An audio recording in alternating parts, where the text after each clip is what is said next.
Donc c'est des moments très forts. Oui, c'est des moments très forts. C'est extraordinaire. Bon, oui. alors on va la partager dans cette chanson. Ah oui. Pedro, quand tu veux, on peut envoyer la chanson qui s'appelle La Dame de Rangoon, qui fait partie d'ailleurs de l'album Tout Feu, Tout Flamme.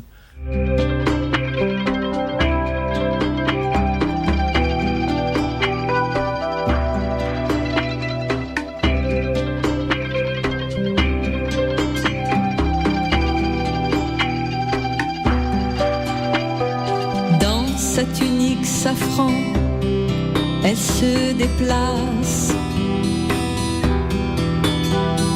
à petits pas serrés comme les chats sacrés. Ascétique et magique, elle traverse l'espace, elle avance féline sous ses cheveux de jet.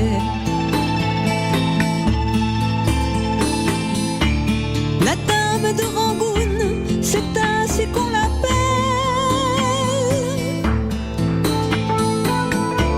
La dame de Rangoon, c'est ainsi qu'on l'appelle. Emprisonnée pendant tellement d'années, ou en liberté, mais en liberté surveillée. Personne, non personne, n'a pu la faire plier. Et pourtant, ils ont tant essayé. La dame de Rangoon, c'est ainsi qu'on l'appelle.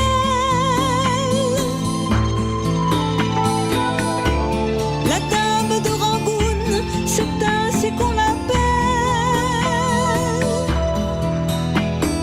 Ici, là ou ailleurs, on croit tellement en elle. Aux quatre coins du pays, on rêve tellement d'elle. De près, de loin, on l'entoure, on l'admire. Elle est leur avenir au pays du saphir. La dame de Rangoon, c'est ainsi qu'on l'appelle. Fleur de jasmin, princesse, prix Nobel. Sourire évanescent sur une âme rebelle. La dame de Rangoon, c'est ainsi qu'on l'appelle. La dame de Rangoon, c'est ainsi qu'on l'appelle. La dame de Rangoon, c'est ainsi qu'on l'appelle.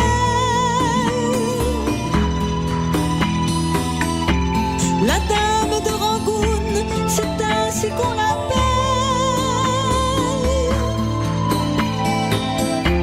La dame de Rangoon, c'est ainsi qu'on l'appelle. Qu'on l'appelle.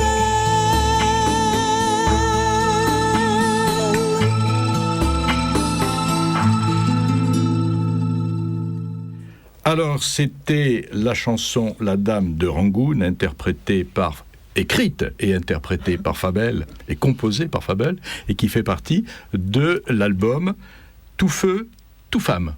Alors cet album, Tout Feu, Tout Femme, il y a beaucoup de titres qu'on ne va pas pouvoir entendre. Oui. Est-ce que tu pourrais nous le présenter un peu ?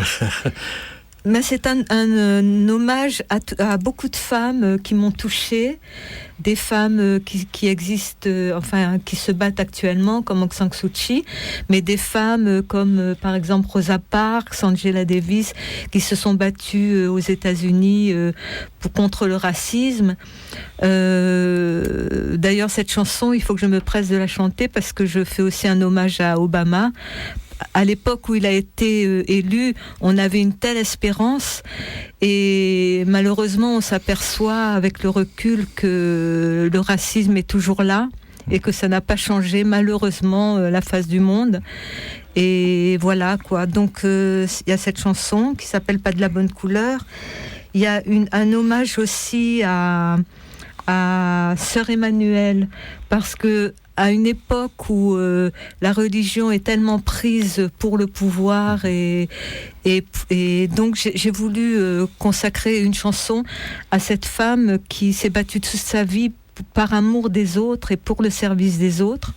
Je trouvais que c'était important aussi, de donner une belle image de la religion et de dire qu'elle est ce que les hommes en font. Elle peut être très belle et très moche comme on voit actuellement. Qu'est-ce qu'il y a encore comme chanson ? Enfin, il y en a tellement.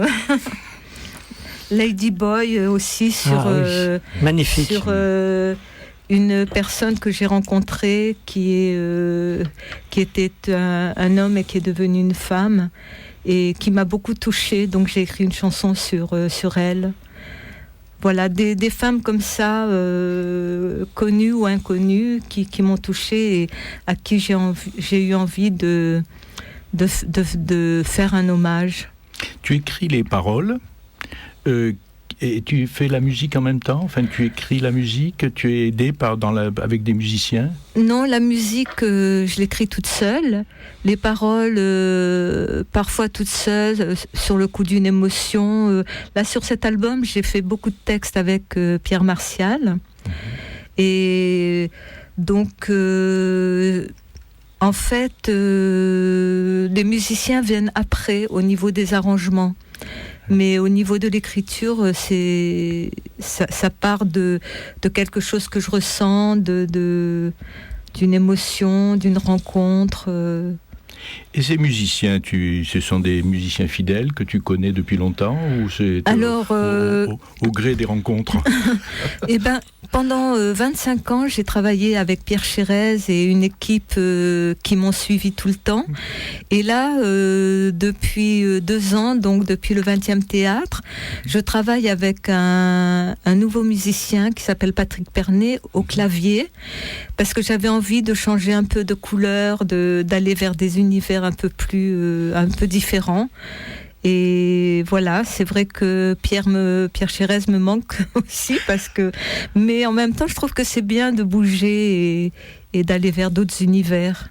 Alors, quand tu vas donner ton concert exceptionnel, je le rappelle, le jeudi 23 juin, bientôt, hein, oui, dans une semaine, dans la péniche Alternat, au quai Saint-Bernard, Paris 5e. Tout à fait. Alors, tu vas interpréter ces chansons ?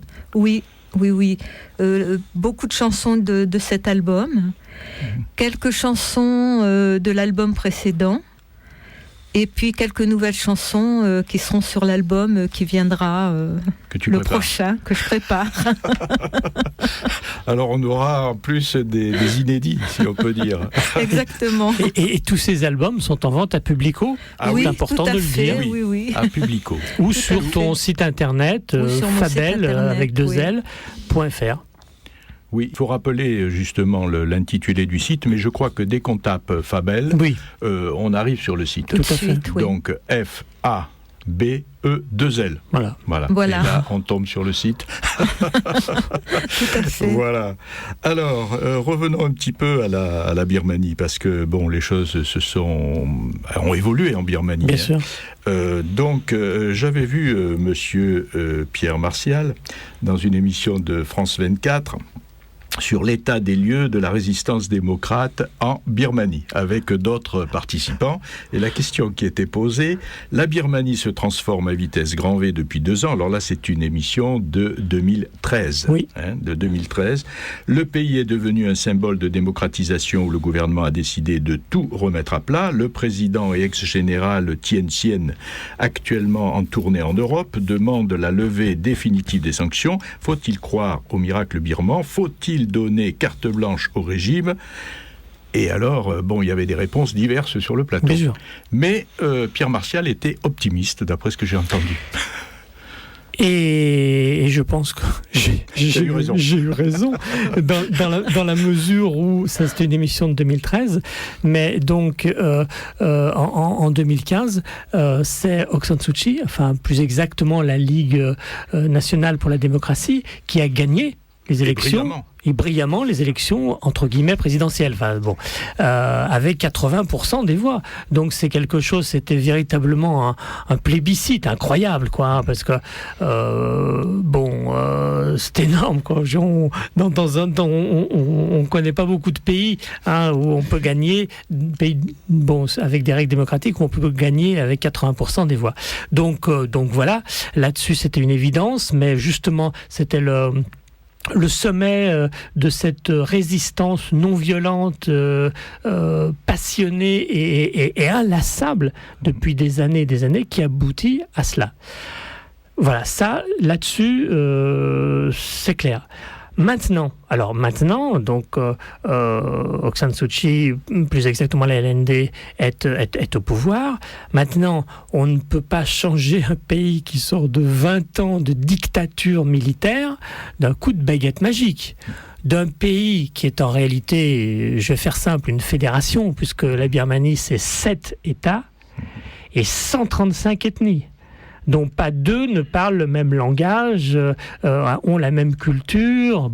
Donc c'est pas simple, on le comprend bien, il va falloir du temps, il va falloir de la patience, il va falloir du doigté, dans un pays également qui est encore, c'est surréaliste, qui est une démocratie, mais une démocratie qui fonctionne avec la constitution encore qui a été faite par l'ex-junte militaire. Ça veut dire quoi ? Ça veut dire tout simplement qu'il y a encore 25% de députés en képi et en uniforme. Et désignés, pas élus. Ah non, désignés dans l'Assemblée. Et ces 25%, c'est quoi ? C'est simplement ce qui permet de faire le veto, c'est-à-dire de refuser d'accepter ou de refuser une loi. Ça veut dire qu'au finalement, c'est eux qui décident. Donc, ils ont décidé de refuser le changement de la Constitution. Et pour cause, puisque la Constitution disait que c'était terminé, quoi. Voilà. Une vraie Constitution démocratique. Voilà. Donc, on est quand même dans un pays, on va dire démocratique, mais enfin pas complètement, quoi. Voilà la situation, mais en même temps, c'est cette finesse d'Aung San Suu Kyi, c'est-à-dire on avance pas à pas, on avance doucement, on brusque pas les uns les autres, et l'idée, c'est effectivement de pouvoir gouverner tous ensemble. Parce que quand certains ultras, parce qu'il y en a de partout, lui disent « mais c'est scandaleux, vous vous retrouvez à côté des militaires, etc. » Mais elle dit « mais on doit avancer ensemble. Il ne doit pas, j'ai toujours été contre les exclusions, quelles qu'elles soient. Donc on ne va pas virer ou exécuter 20% du pays. Donc l'armée, c'est 500 000 personnes. On ne va pas les tuer ou mettre leur tête sur des fourches. On va discuter, avancer, faire en sorte qu'une partie, et c'est de plus en plus le cas, qu'une partie de l'armée se dise, surtout des jeunes, il y a beaucoup de militaires qui sont rentrés pour pouvoir manger, donc ceux-là sont le plus sensibles à la démocratie. Voilà l'idée de la non-violence qui est intéressante. Donc oui, on est dans une situation qui a énormément évolué, et en même temps, un grand chemin reste à faire, bien entendu, à tous les niveaux, et en particulier à ce niveau, je dirais, de la cohabitation des religions aussi, puisqu'il y a les bouddhistes et il y a aussi les musulmans, au niveau de ces ethnies, dont certaines sont en lutte armée contre le pouvoir. Depuis de nombreuses années, d'ailleurs. Il y a aussi les grosses mafias qui protègent certaines parties de certains États parce qu'il y a la culture de l'opium. Il ne faut pas oublier que la Birmanie produit 80% de l'opium au monde. Et puis aussi du pétrole et du gaz. Du pétrole, du gaz, des bois précieux. Voilà, donc tout ça, c'est très compliqué, mais c'est ça qui est intéressant. Alors ce qu'il faut, c'est pas oublier quand même tous ceux qui ont souffert en prison. Et alors là, on va écouter une autre chanson de Fabel, parce que j'ai entendu la chanson Grand-père Win Tin. Oui. Grand-père Win Tin, écrivain et journaliste qui a fait 19 ans de prison. Alors on va écouter la chanson Pedro, Grand-père Win Tin.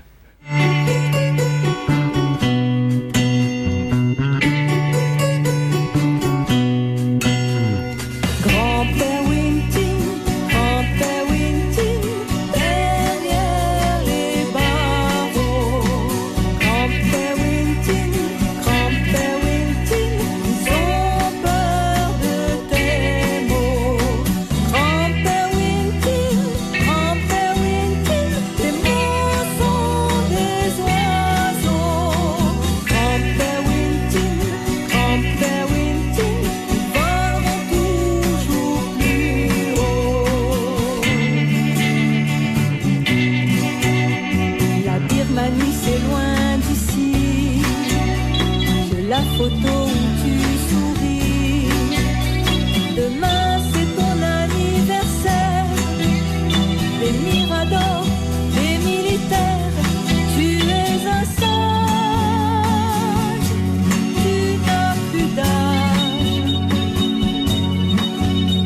Poète et écrivain, silence, tu n'écris plus, à quoi tu penses? Pas de papier, pas de crayon, 4 murs et tu tournes en rond, et d'un seul trait, ce sont tes rêves. Grand-père Wintin, grand-père Wintin, derrière les barreaux. Grand-père Wintin, ils ont peur de tes mots. Grand-père Wintin, tes mots sont des oiseaux. Grand-père Wintin,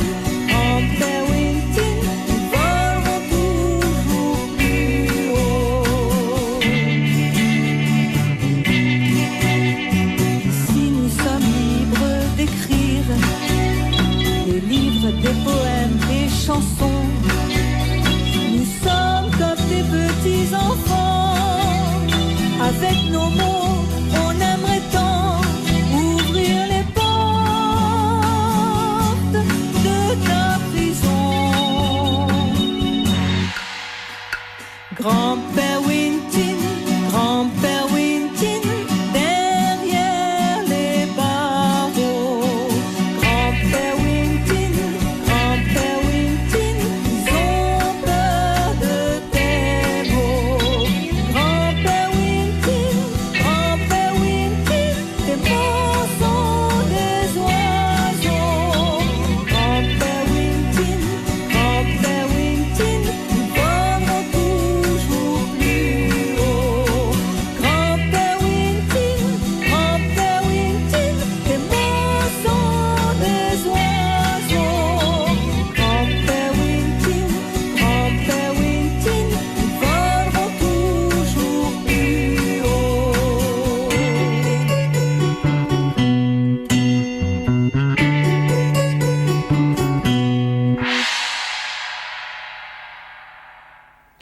La chanson Grand-père Wintin de Fabel, justement, ce écrivain journaliste birman qui a fait 19 ans de prison.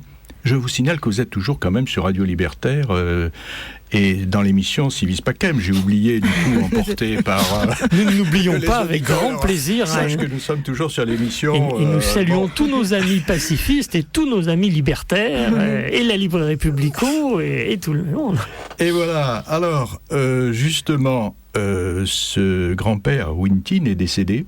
Et c'est un Oui. devoir de mémoire, presque, cette chanson. Tout à fait, d'autant plus que je l'ai écrite alors qu'il était encore emprisonné et qu'il a été libéré bien après, quoi, que j'ai écrit la chanson. Et après, quand il est sorti, il a recommencé à se battre et à dire les mêmes choses. En sortant de prison, il commençait déjà à redire les mêmes choses. Et puis, voilà, maintenant il est décédé. Et c'est vrai que c'est une des chansons qui est le plus vue aussi sur, Oui, tout à fait. sur Internet, parce que c'était un personnage extraordinaire. Quand il est sorti de prison, ces geôliers lui ont dit, bon, là, vous avez vraiment, il y a un mouvement dans le monde entier pour vous libérer, vous avez 80 ans, on vous libère, mais avant, signez au moins, vous avez 80 ans, signez un texte comme quoi c'est fini, vous allez arrêter de militer, quoi. Il a signé le texte, il est sorti de la prison. C'est la prison centrale de Rangoon. Il a fait 100 mètres. La première chose qu'il a fait, il a été au siège central de la Ligue d'Aung San Suu Kyi. Il est ressorti avec des tracts, il les a distribués dans la rue. Voilà pourquoi c'est un modèle de résistance inlassable. Ah, oui. Et alors justement, la résistance aussi par la culture. Il y a donc dans le blog de Pierre Martial, mais aussi avec Fabel, on voit culture contre la barbarie. Alors, est-ce que la culture est suffisante pour lutter contre la barbarie ? Voilà la question qu'on se pose tous. On l'espère. On espère. En tout cas, nous, c'est notre façon de dire les choses et de résister. Et je crois que chacun doit faire avec ce qu'il peut faire. Et petit à petit, c'est comme l'histoire du colibri. Maintenant, tout le monde parle de ça parce que c'est à la mode. Mais chacun apporte sa petite goutte d'eau. Et puis, à force, on a bien vu pour Aung San Suu Kyi et pour tous les combats qu'on a menés. Au départ, on était une poignée. Et petit à petit, ça a grossi, jusqu'à temps que les choses soient entendues. Donc voilà, je trouve que c'est important de continuer à faire avec ce qu'on sait faire. Alors Fabel, c'est la chanson, oui. Et puis Pierre, c'est les livres. Tout à fait. Et moi, je pense comme Fabel, je suis persuadé que la culture a un grand rôle à jouer contre la barbarie. D'ailleurs, c'est peut-être pas un hasard si la barbarie et un certain nombre de barbares, quels qu'ils soient, et d'où qu'ils viennent, qu'ils se fassent appeler djihadistes, fascistes, nazis ou autres, c'est bien souvent avant tout d'abord la culture qu'ils ont commencé à toucher, la culture des autres, que ça soit comme là à Orlando, la boîte de nuit avec nos amis LGBT, que ça soit les nazis avec quand je vois un livre, je sors mon revolver, etc. Donc la culture est quand même quelque chose qui gêne les oppresseurs, parce que par la culture, que ce soit par l'éducation, par les livres, c'est là qu'on échange, c'est là qu'on apprend, c'est là qu'on comprend, et c'est finalement par là qu'on évolue et qu'on se libère. Et donc c'est en ce sens où moi je pense que les livres, entre autres, mais les livres sont quelque chose d'essentiel à défendre les livres, à propager les livres. Les livres, je dis bien attention, pas le livre, parce que certains n'ont qu'un livre. Tu as quand même des auteurs préférés. Là, je vois que tu citais Camus, tout à fait. Montaigne, Voltaire, oui, bien, n'importe qui. Bien sûr, c'est pas la littérature de gare. Non, tout à fait. Mais je pense que quels que soient les livres, ils font évoluer, ils font avancer, parce qu'ils donnent ce goût de confrontation, de discussion. On apprend ce que pensent les autres. Moi, j'ai toujours pensé qu'il ne fallait rien censurer. Rien censuré, y compris des textes les plus orduriers. Non, il faut les lire parce que justement, c'est en les lisant, en les connaissant qu'on peut les dénoncer, qu'on peut les attaquer, qu'on peut les dépasser. Et pour moi, voilà pourquoi pour moi la culture et les livres vont en finir avec la barbarie. Et je vois c'est quelque chose finalement d'assez émouvant. Je le vois sur mon blog avec tous les défenseurs du livre avec qui je suis en contact dans le monde entier, mais c'est extrêmement émouvant de voir que par exemple en 2 mots cette jeune bibliothécaire d'Irak. Bon, en Irak, à Bagdad, comme on le sait, Daesh est à 40 km.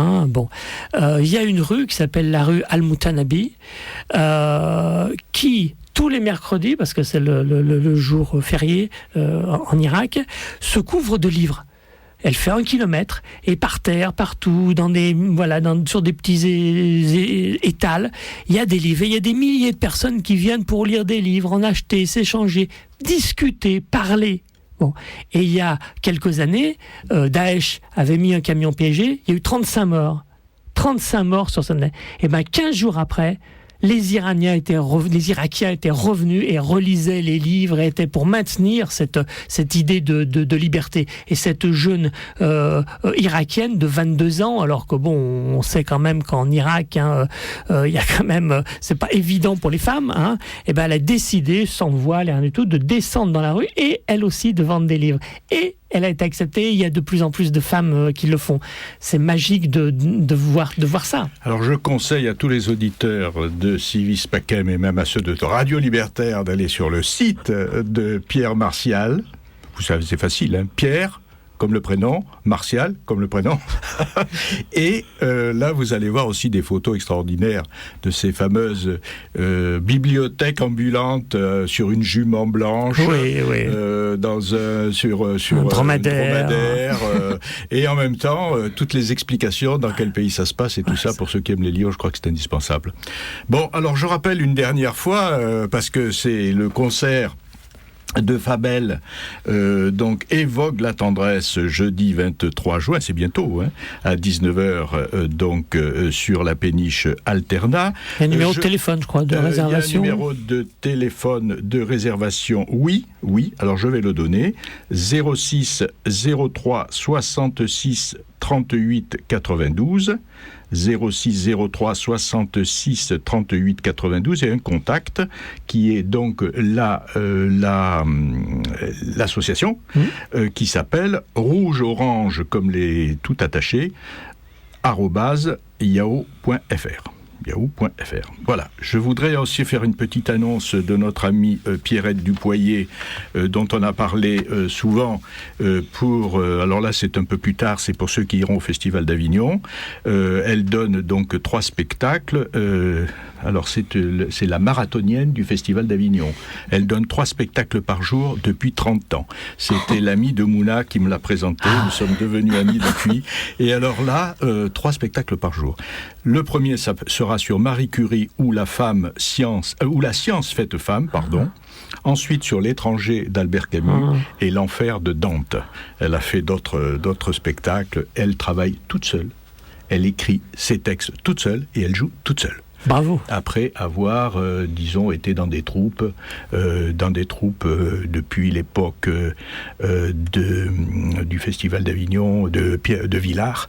Après avoir joué dans des films avec Fellini, elle s'est mise toute seule et elle fait ses spectacles à travers le monde de façon extraordinaire. Bon, on approche de la fin de l'émission. Je crois qu'on va terminer. On va faire aujourd'hui quelque chose d'exceptionnel. On va laisser Boris Vian et on va terminer sur la chanson de Fabel, Nelson Mandela, parce que quand même il faut saluer Nelson Mandela pour finir cette émission. Absolument. Alors Pedro, on envoie la chanson et qui sera en même temps le générique. Merci beaucoup Pierre Martial, merci beaucoup Fabel, merci Pedro, et puis à la semaine prochaine sur Radio Libertaire. Merci encore à tous. Merci.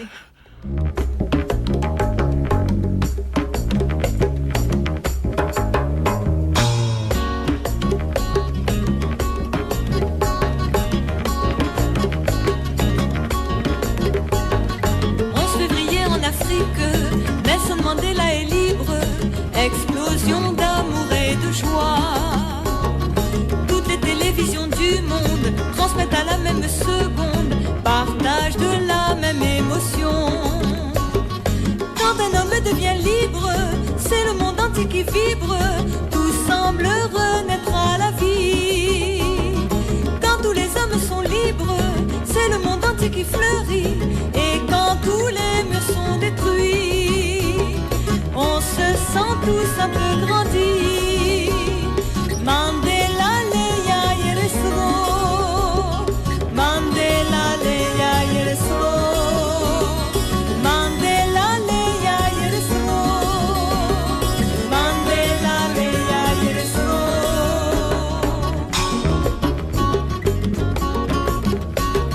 Révolution en Roumanie, le mur de Berlin est détruit, le monde bouge pour la liberté.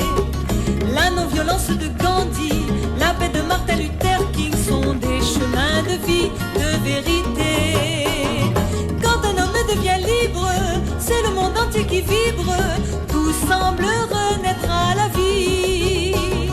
Quand tous les hommes sont libres, c'est le monde entier qui fleurit, et quand tous les murs sont détruits, on se sent tous un peu grandis.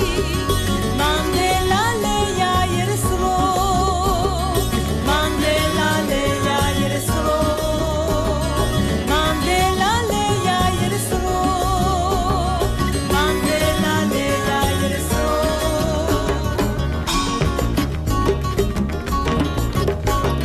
Les poètes le chanteront toujours, quand les hommes vivront